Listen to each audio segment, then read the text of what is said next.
Protecting Beaches from Erosion, which today will be presented by William Bateman, who is the founder and CEO of CCell Renewables Ltd. So William actually holds a PhD from Imperial College on numerical modelling of extreme ocean waves and a master's degree in civil engineering. Alongside this, he also has 16 years of industrial experience in this area and is very well placed to present this webinar. So today, William will discuss coastal erosion and the size of the problem, touch on some of the mechanics of the CCell solution, and cover the history of CCell's technical developments over the last 5 years, and explain a little bit more about what the organisation does. So as always, there'll be time for Q&A at the end of the webinar, and you can submit your questions in the chat box in the bottom right-hand corner of the screen at any point during the webinar, and they'll be asked on your behalf at the end. So thank you all for logging in, and at the moment, that's everything from me. So William, it's over to you. Good afternoon, everybody. Hopefully everyone can hear me, if I'm doing everything correctly. So yeah, over the next 40-45 minutes, I'm just going to talk you through what we've been doing at CCell, as Rihanna's explained. What I want to start with is just dive straight in there. What is it that we actually do? So we take energy from waves. We use this to grow rock, which we grow underwater, and we use that rock to grow or make reefs. And we're using that to protect coastlines. And the objective here is to also give corals a new home. I was in Mexico about the beginning of September, and it really brought home to me why exactly we're doing this. So this was, I was over there for some meetings with some hotels, and we're also shooting some video for a crowdfunding campaign that we're about to launch. And this picture here sort of basically illustrates very clearly the profound issues that they're experiencing in Quintana Roo and also in many areas around the world. Now, just hopefully you guys can see my mouse. When we were there, the cameraman asked me to actually rent out this deck chair on the right-hand side. And I went to, I was shown to reception. I was approached the guys there and said, look, I want this deck chair. They showed me something that looked a bit like a chessboard, only a little bit larger. And they pointed to the middle of the chessboard and said, this is your deck chair. And I said, no, I want the one on the sea front. And in my, my best Spanish, we negotiated for a little bit, and they essentially said, look, this is that deck chair. So they'd lost between 8 to 10 rows of deck chairs over a very, very short period of time. And that equates between 30 to 50 meters off beach, which I've tried to illustrate in this next picture. So the beach initially, only about 2 years ago, was actually around about here where my mouse is, and all of this has essentially been eroded away. And this is a Google map of actually where the beach was. And I'm guessing that Google took that image around about 2, maybe 3 years ago. And you can see where their sort of bandstand was originally about here, and they've lost all of this sand in the meantime. Now, staying with Google, if we type in beach erosion, then Google will very nicely return to you about 41 million, I think it's 700,000 results when I last checked. Flip through to the image search, and you'll see a picture pretty much like this. So beach erosion and the loss of sand is clearly a global issue. This is not something that's very particular to any one part of the world. And you look around. If you look at the references, you can see references to different locations everywhere, in every country and everywhere part of the world. But what's interesting is beach erosion is not something that's new. It's been going on for many years. And for example, the White Cliffs of Dover are white because of steady erosion. So what's actually happening? Now, this next slide is from Duag in Ireland.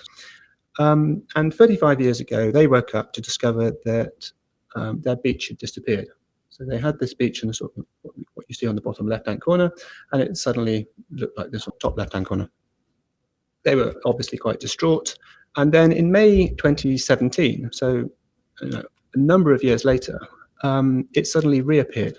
And in both cases, this was after a very large storm had come through and hit their coast. And at the start of this year, in January, they also woke up to discover it actually disappeared again. So it's sadly gone back to its eroded state. What's interesting about this is that overnight you can have huge quantities of sand moved into and out of the region by storms. So storms aren't always bad, they just move sand around. The issue is that it doesn't necessarily do what you want it to do at the appropriate time. Now, staying within the UK, on the right-hand side here, we've got the Scilly Isles. They, obviously being an island, or a collection of small islands, they're very, very worried about erosion and the state of their islands, and they monitor things very, very carefully. And what they've been doing for a number of years, or 10, 20 years, is they produce diagrams every year showing how much sand has moved around their islands. And the red shows where you've got sort of accretion, so a build-up of sand, and blue shows where you've got a reduction in sand. And very often you see these two sort of sitting next door to each other.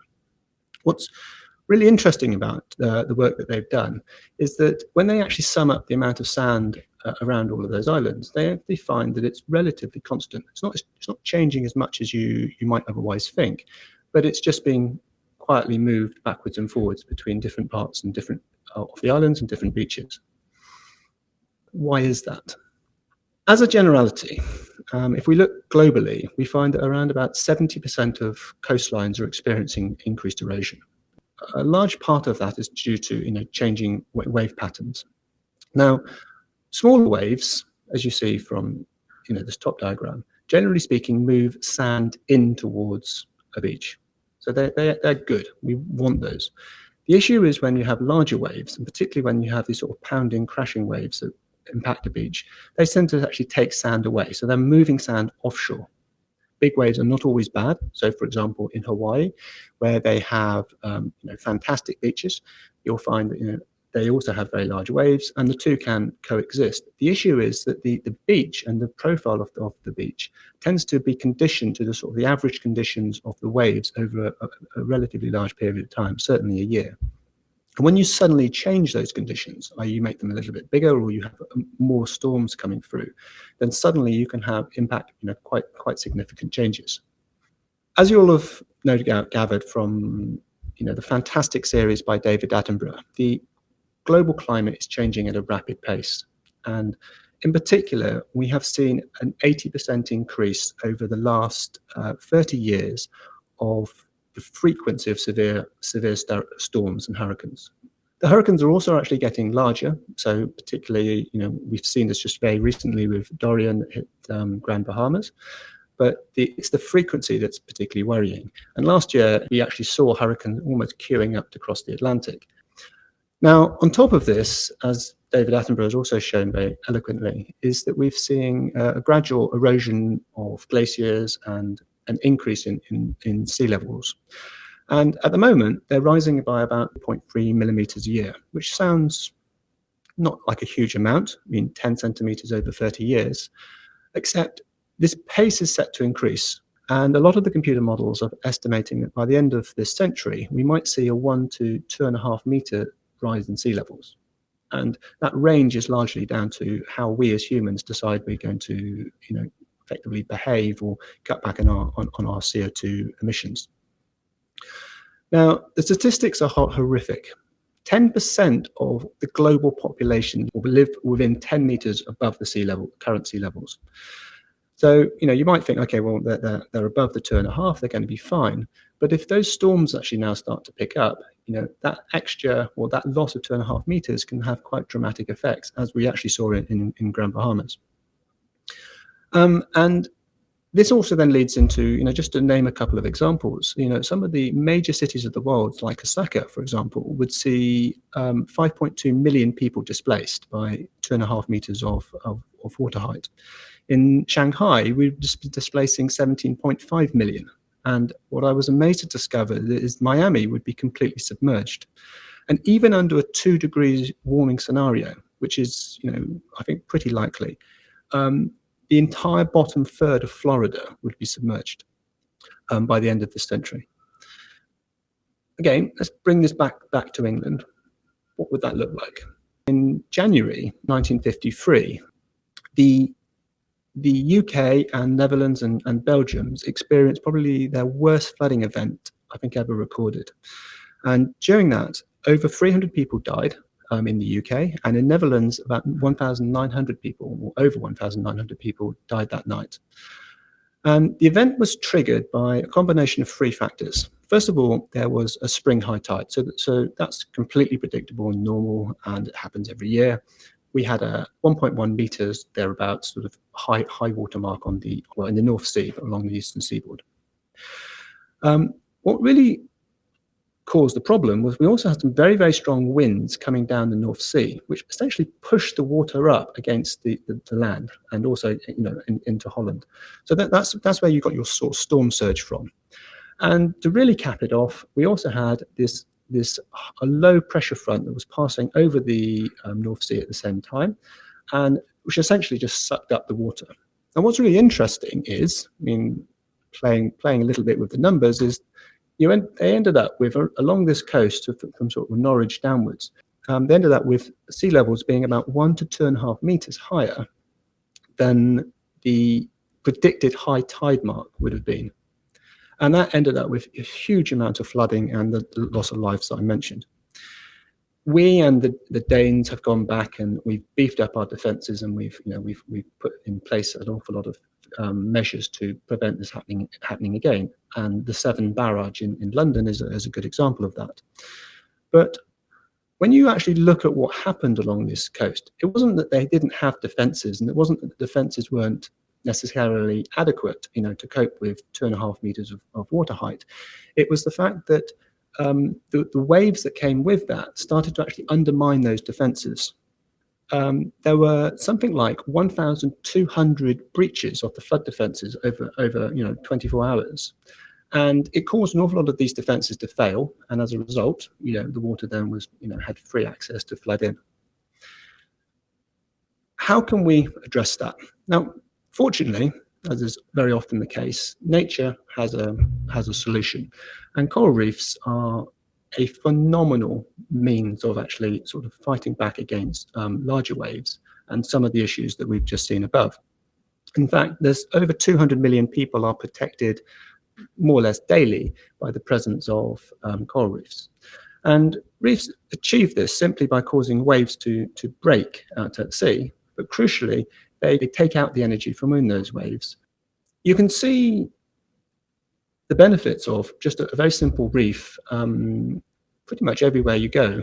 And if you look for example, when I was in Bahamas just after Hurricane Matthew in about 2017, I took these two photos, and these are actually sequential. So the picture on the top right is actually in the far distance of the picture you see below. And the only difference between these two is that on the lower picture, there was a reef about, I'd estimate about 400 meters out to sea, and it wasn't a particularly big reef, but on the upper picture, there was no reef at all. And then what you saw is, obviously the hurricane caused an awful lot of wind damage to a lot of buildings, but in terms of actual properties that were on the coastline, where there was a reef, they saw no real storm damage, but further up, pretty much every property along this part of the coast experienced some form of damage, including the complete loss of their gardens in some cases. Now, just present this in a slightly different perspective. If we go back to our friends at Google again and we look at what they've done in Google Maps, and you look along the coast of, say, Quintana Roo, you'll very often see features like this where the sea is cutting away into the land. And if you look a little bit further out, you very often see this is where you've got breaks in the reef. So you've got a reef out here that's actually protecting this part of the land. Where you've got a break, you actually see this sort of dip. So reefs, without doubt, have a phenomenal effect on our coastline. They are clearly very, very effective, but they are unfortunately dying. So we've lost over 25% already, and something like 60% of those that remain are at threat. And in the Caribbean, where we're predominantly working at the moment, they've lost about 70 to 80% of all of their coral reefs. So what can we do? So really just bringing all of this together, we're trying to replicate what a reef does, but with some sort of added twists to this. So what we do is we start by putting a steel mesh structure onto the seafloor, which is shown over here, And we're then going to power that with some wave, or we might even use solar panels. And we are going to grow, or we are growing, an artificial reef under the sea to provide the protection that a natural reef might otherwise provide. And to do this, there's a range of technologies that we're using, and I'm just going to step you through that and some of the some of what we've learned in our journey to the current state.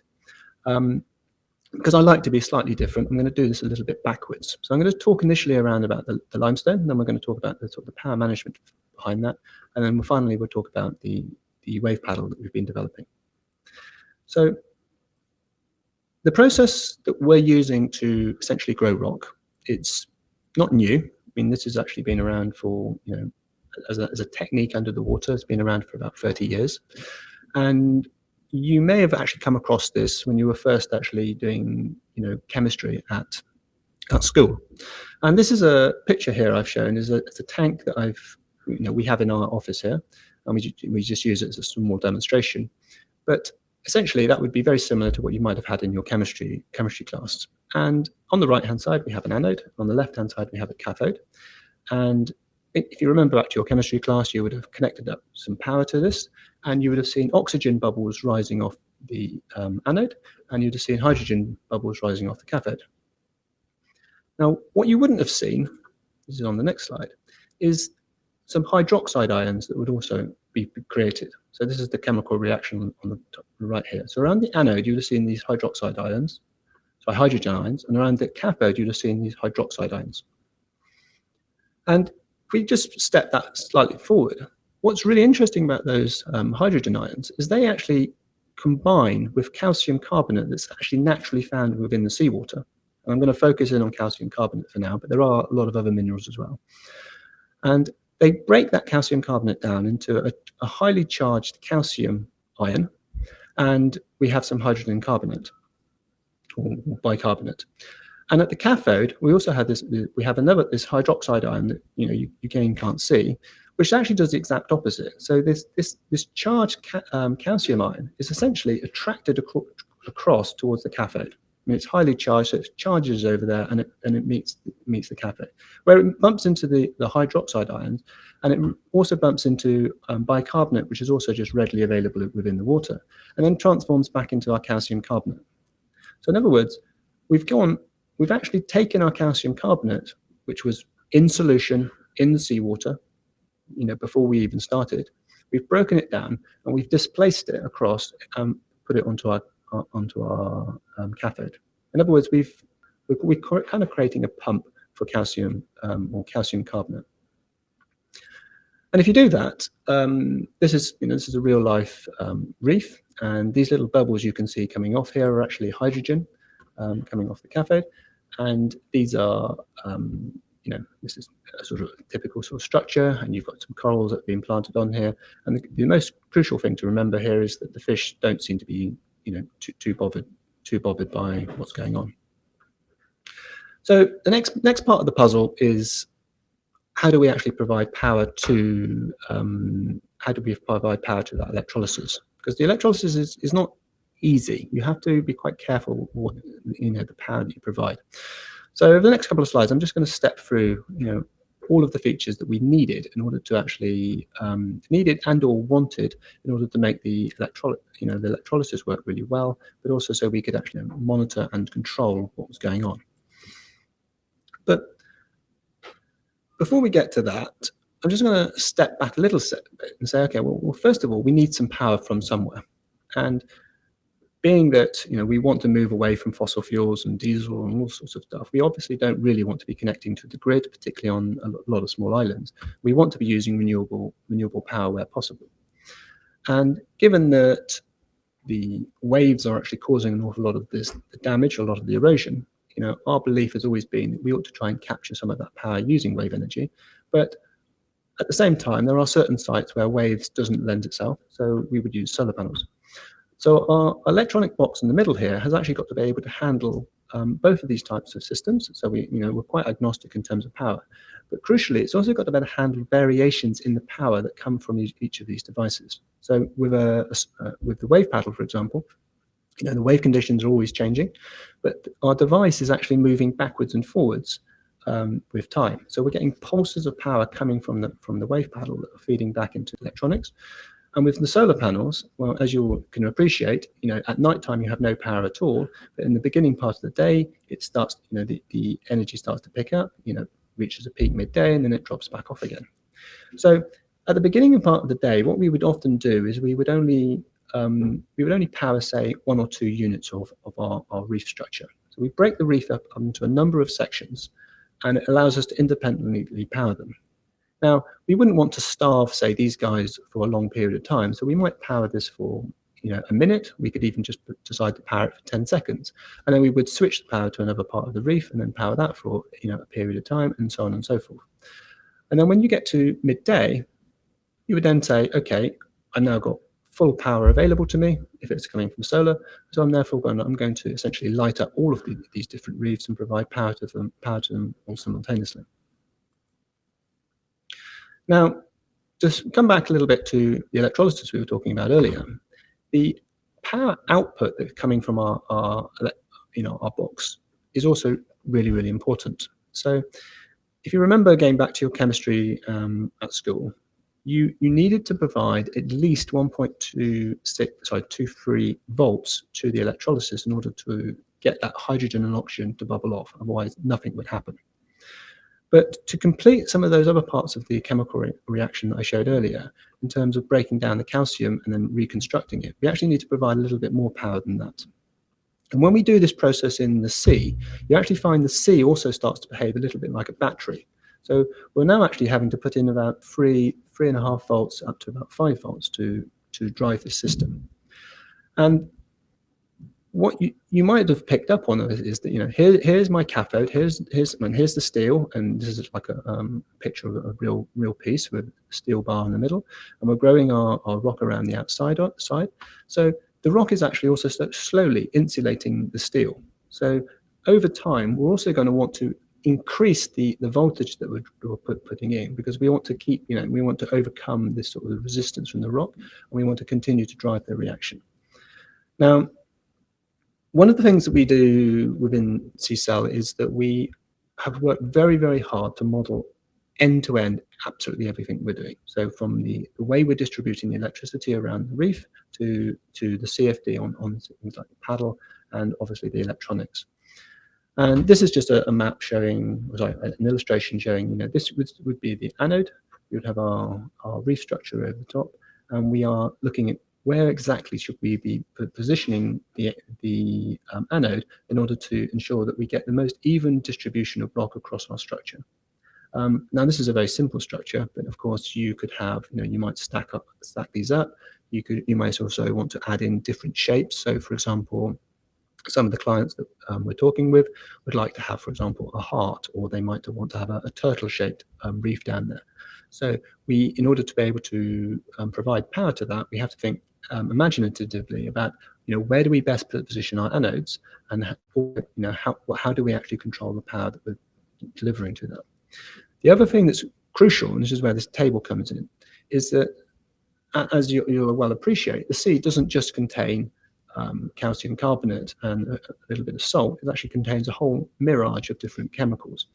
And it's important that we control that voltage and the chemical reactions that are going on the right-hand side here, to ensure that we pick out what we want versus picking out things like magnesium, which we don't want.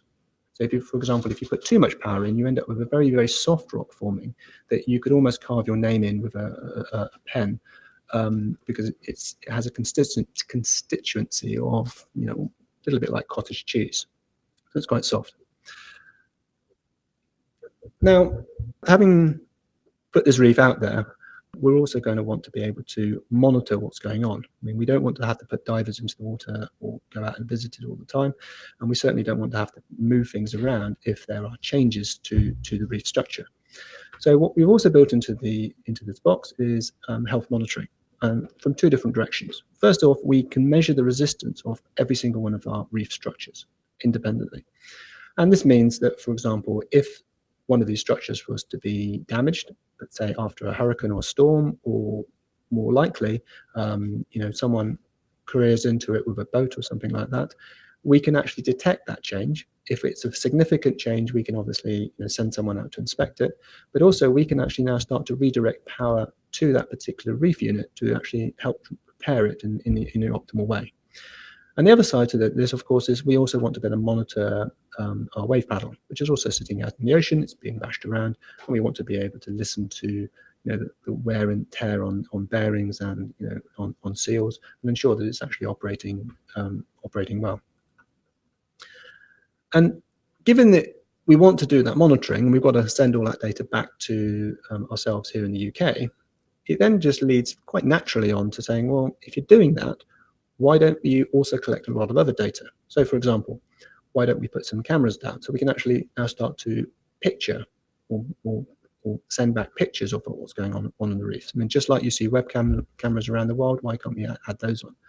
We can also start to count fish. There's some very interesting research that's been done and some software that will actually automatically detect different types of fish, and then we can feed back that information in terms of what's the marine ecology looking like, how diversified is it, are we seeing that certain types of fish are under threat, are there any sort of early warning symbols? Obviously, we can start to measure temperature, and it's actually something we do naturally anyway, because we want to make sure, particularly for the electronics, that nothing's overheating. And we can go on and on. So we could start to look at things like the salinity, or actually start to measure other types of chemicals that are in the water that might be of particular interest to the marine biologists or other scientists, and including, for example, levels of pollution. So if there's been an oil spill or if there's been some event, maybe we can start to detect that. So we very much want to see the units we're putting together here as a sort of plug and play box into which we can aggregate data from a variety of different sources. And we feel that for the first time that we can do this in a scale that most people can't, because we're in the sea. We are going to be along large portions of the coastline, and we can start to put measurements at a scale that no one's ever done before. Now, it's often said that there's we know more about the surface of Mars than we do about our own oceans. I'm not sure that's necessarily true, but it's certainly true that, for example, wave measurements are typically only measured with wave buoys, and they may be spaced, say, every 30 kilometers. We now have an opportunity to measure waves possibly every 30 meters and build up a much more accurate picture of what's actually going on.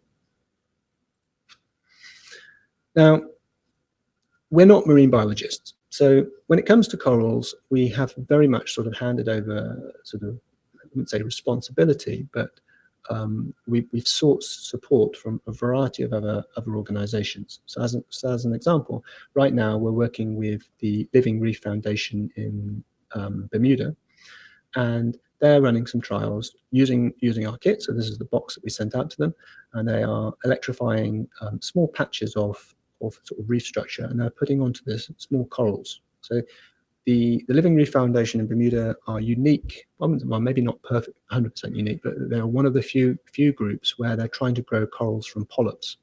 We're also doing some work with a team that are in the Bahamas. They're unfortunately having to recover from the recent damage from the hurricane, but then they are growing corals from, they're taking much larger fragments of corals and they're slicing those up, and they're also looking at how they can accelerate the growth of those. And the last team that we're working with is in Mexico, who are doing very similar work to the team in Grand Bahamas, where they chop up different types of corals, but they're also looking at the resistance of those corals to different sort of viruses and pollution. So collectively, we hope that we can start to work very, very well with these teams. We're looking very carefully at how the electrolysis impacts the corals at different stages of their life. There's a certain amount of research to suggest that the corals will grow at around about sort of 2 to 3, maybe even 5 times faster than they would in nature, due to the electrical current. In part because the electricity and the electrolysis that we're doing is actually metabolizing a lot of the minerals that the corals themselves need. So if they're in close proximity, they suddenly find that those calcium ions that they wanted are suddenly being attracted towards them. So it makes life a lot easier for them, so they can grow that much more rapidly. Just to give a counter example to that, there is some concerns around what happens at the end if you suddenly switch off the power. Do the corals continue to survive?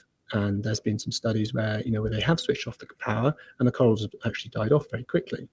So what we're doing there is we're looking at, how do we actually effectively turn down the power over time so the corals can transition to a state where there is no electricity.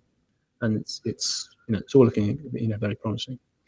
Now, what I wanted to do within this presentation is also want just to throw in here a couple of things that didn't go quite so well, or didn't work, or some of our sort of lessons learned from over the last sort of 5 years. And as I've just been talking about Bermuda and the work within the system we sent out to them, this is the anode that we actually put into the tanks and they use. Now this is what it should look like, and it should be covered with an epoxy. So here's the electrical cable coming in, it's covered with epoxy and it's sealed. And this mesh is a special titanium mesh that isn't going to be eroded by through use. What happened with this particular combination, and it happened on two of the anodes, was that we didn't actually have, we'd forgotten to put this seal on before we packaged it up and sent it out to them. And they put it in, they switched it all on, and literally within 24 hours, they discovered that all of the electrical connections to the anode had essentially started to dissolve. So these are stainless steel bolts. You can see this washer has seriously been eaten into, and the copper plating on here has also started to erode away. So we don't always get things perfect first time round, but we're certainly learning a lot as we go. Now, to move back a step, so we've talked about the electrolysis, talked about the electronics. Now I'm going to sort of talk about wave energy itself. How do we actually go about taking the energy out of the waves, and why did we come up with the shape of the design we made? Now, when I first started to look at this, I saw a number of devices. This is about 2010. That were being made, and they were effectively flat. So this is from Aquamarine. So this was a big flap that moved backwards and forwards and was hinged at the bottom. And this is Carnegie's device, which is from Australia. And it's essentially a circular unit, and this was pulled up and down by the waves as they passed over. And what I did is I looked at these and I really questioned what was going on in terms of their shape, because they were both symmetric in profile. So just to go back a slide, if I was to take either one of these devices and turn it around and put it back in, it would perform just as well as it in one way round as the other. And obviously the Carnegie is a perfect circle, so it clearly doesn't matter which orientation it is. But from my knowledge of waves, I know that there's energy out in the open ocean on the left-hand side of this picture, and it's moving towards the beach where there is no more energy. It's being dissipated. So the energy flows through the ocean are unidirectional. It's flowing from here towards the beach. And when I say unidirectional, close to a beach, it's largely true. Obviously, out in the open ocean, you end up with energy traveling in a range of different angles, and it's superimposing at different points through its journey. But fundamentally, what I was questioning was, here is an asymmetric problem. Why are people creating symmetric devices? So I set out to challenge that. And the logical conclusion is, let's just see what happens when we bend something. Now, just to dive back a little bit in terms of wave theory and why it was that people were thinking about effectively these big flaps, or maybe even a point absorber which moves up and down. So motions of particles within the ocean essentially move in orbits like this. So at the surface, they are the largest orbits. As you go down, you start to see these orbits exponentially decay away. And if you go about half a wavelength below the water in depth, you'll often find that the motion is almost negligible. So the rationale for flap type devices is that as these particles beneath the wave are moving to the right, it pushes my paddle over to the right. And then in the trough, these particles are actually now starting to move in the other direction. So that then drives my paddle backwards. And that's a pretty logical argument. Where this starts to break down is if you start to think about where the energy is coming from, so here's my shore on my right-hand side, and my wave direction moving, from say left to right, then if my wave energy device is doing anything, then the size of my waves on the right-hand side of my wave device are going to be smaller than those on the left-hand side. And if I take that to its logical conclusion, if I had a perfect wave energy device that removed all the possible energy within a wave, then I would ultimately have completely flat water. So this idea that these particles are going to push my device backwards and forwards is somewhat twisted. But if I'm going to take energy out of these waves, my device clearly has to move. I have to have something moving that drives the belt or turns a generator or something. Some motion, something has to be moving in order to extract some energy from somewhere.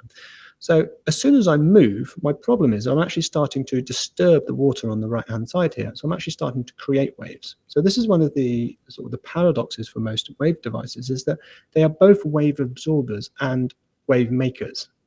And the challenge is you want to create as smaller waves as possible, but obviously you want to absorb as much energy as possible.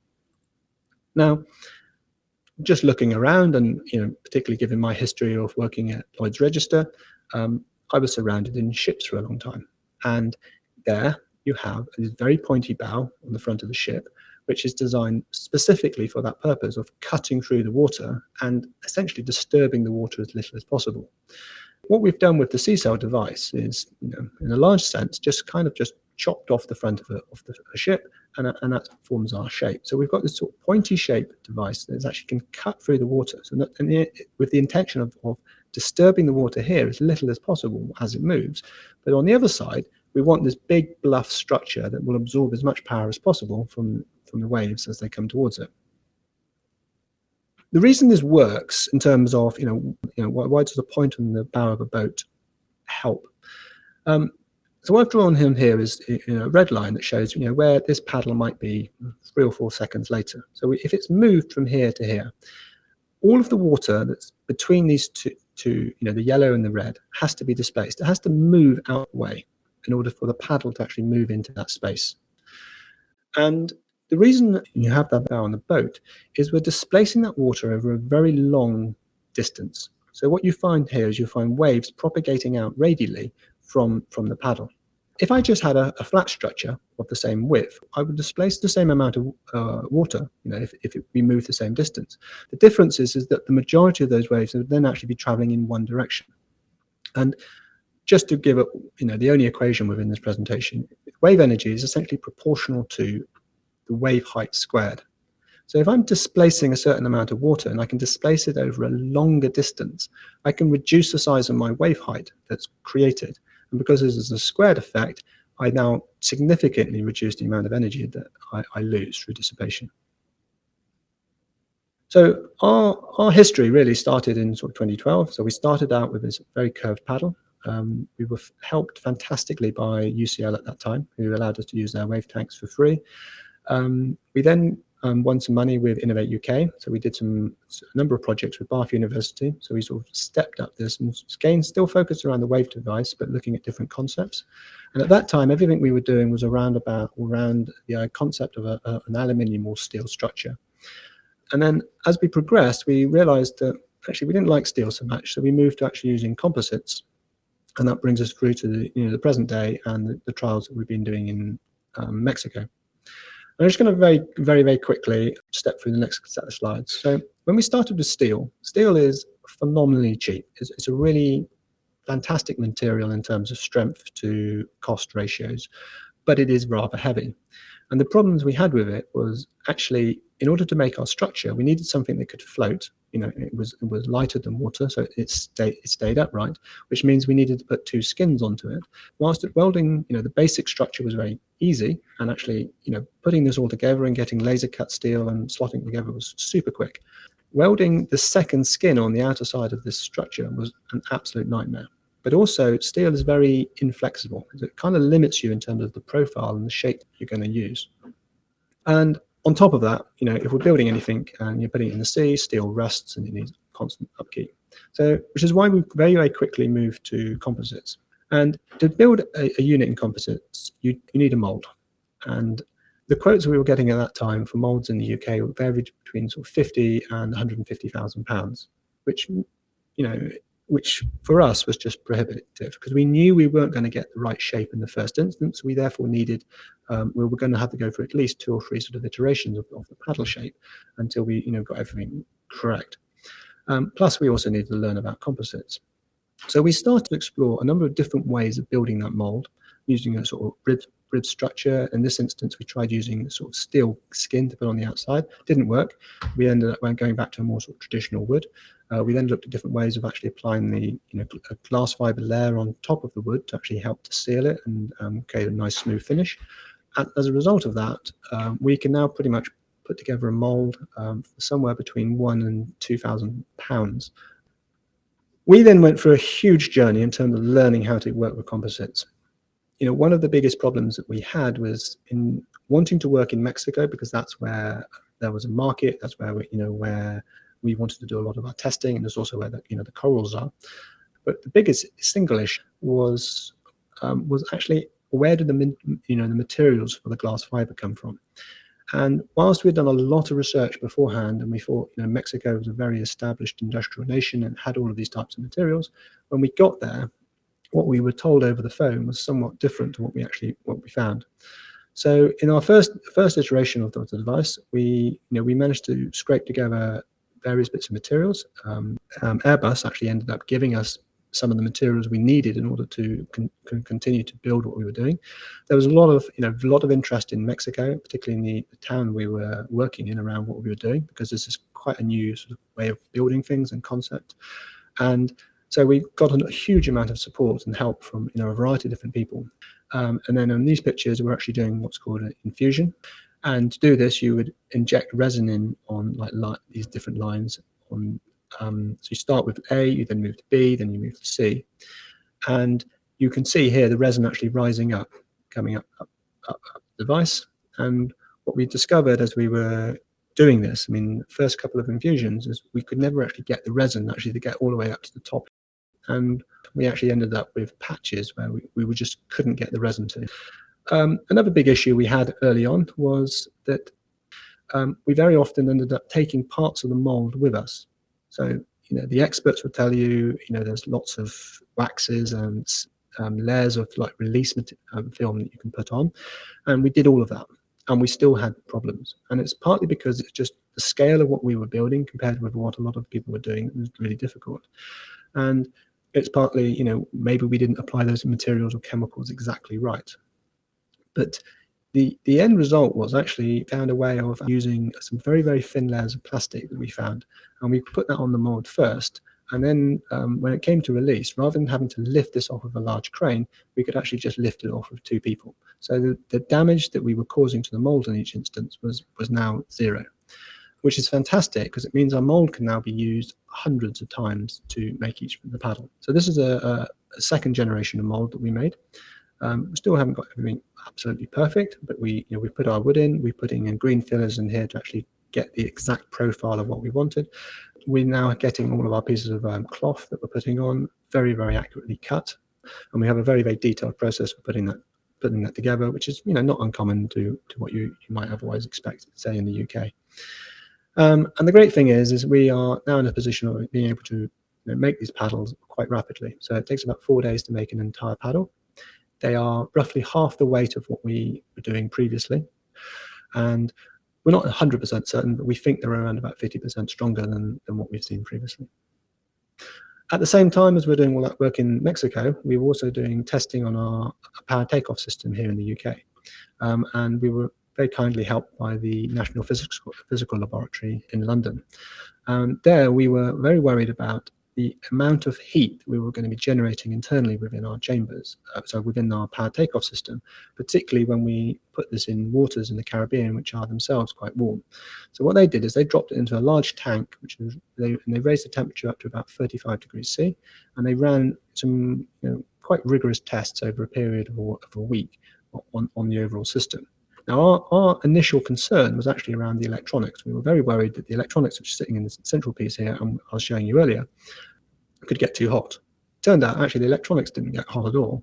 What got hot was actually the very back end of this generating system on the right, on the left hand here, where we actually started to melt some of the plastic caps on in this particular area, which is, that's what the tests were there to prove. We've subsequently redesigned that, and we're fairly confident we can move forward.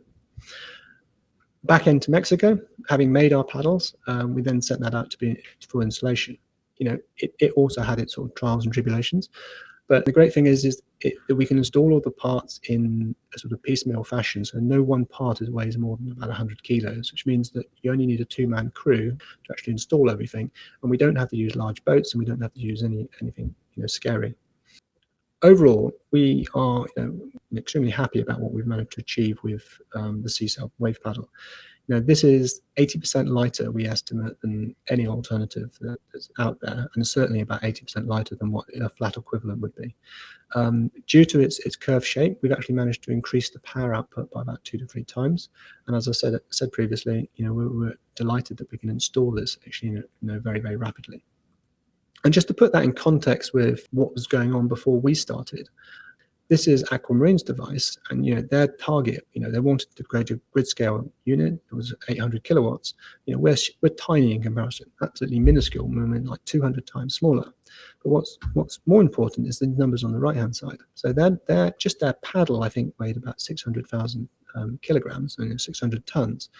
We're coming in at for the entire device around about 2,500 times lighter, and just as importantly is our cost. For the complete system, we're about 2,000 times cheaper than what Aquamarine were quoting at the time.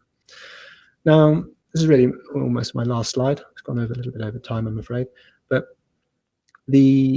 our next step really is around a full-scale demonstrator back in Mexico. So this is the Dr. Claudia, who runs the marine labs in a place called Puerto Morelos.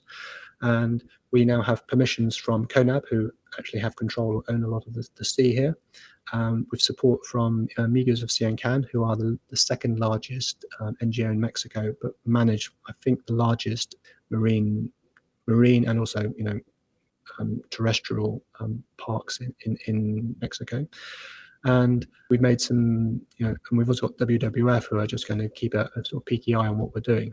And what's crucial about all of these free organizations is they're actually going to be monitoring what we're doing. They're going to be monitoring the installation. They're going to be seeing how things progress over time. So we're not going to be able to cheat or lie our way out of anything.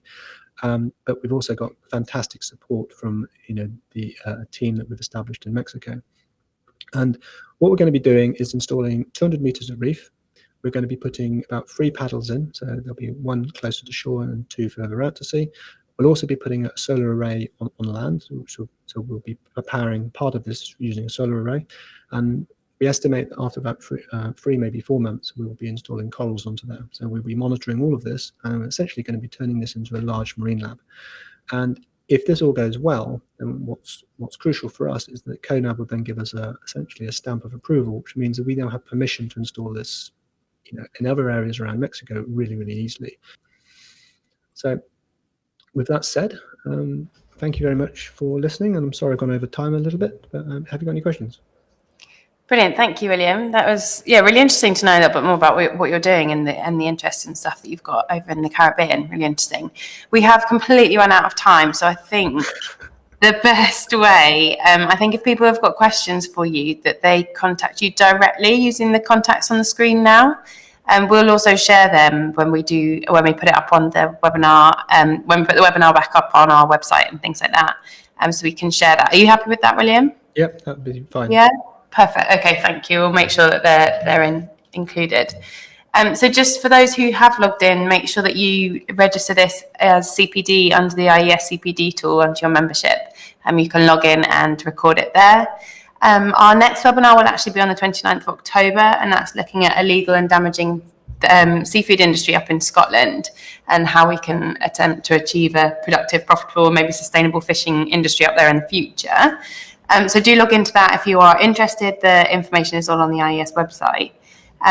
This webinar has been recorded. It will be added to our YouTube channel and also to the analysis page, and also shared on Twitter and things. So you can have a chance to re-share it or re-watch it and contact William directly. So yeah, just finally, thank you to all those who've logged in, and thank you very much to you, William, for giving up your time and presenting on that. It was really interesting. Okay, thank you very much.